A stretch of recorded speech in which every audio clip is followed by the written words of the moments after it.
మా బాబుకి చేతికి గడ్డ అయిందండి. మా బాబుకి చేతికి గడ్డ అయినది.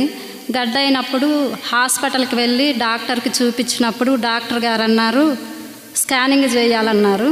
స్కానింగ్ చేయాలన్న తర్వాత మళ్ళీ స్కాన్ చేశారు. స్కాన్ చేసినప్పుడు ఆ రిపోర్ట్లు తీసుకుపోయి డాక్టర్ గారికి చూపిస్తే అన్నారు ఇందులో ఏమీ తెలియట్లేదు, మళ్ళీ వేరే స్కానింగ్ తీయాలి, 1 వారం తర్వాత తీస్తామన్నారు. అయితే వారంలో నేను చాలా టెన్షన్ పడ్డాను. అది క్యాన్సర్ కిందకి ఏమన్నా వస్తుందేమోనని చాలా టెన్షన్తో చాలా భయపడ్డాను. అప్పుడు ఆ వారంలో శుక్రవారము మన చర్చిలో ఆరాధన జరుగుతుంది. ఆరాధన జరిగేటప్పుడు నేను ఒక్కటే అనుకున్నా, అయ్యా నా బిడ్డ నార్మల్ రిపోర్ట్లు రావాలయ్యా, నార్మల్ రిపోర్ట్లు కనుక వస్తే నేను సాక్ష్యం చెప్తానని అనుకున్నాను.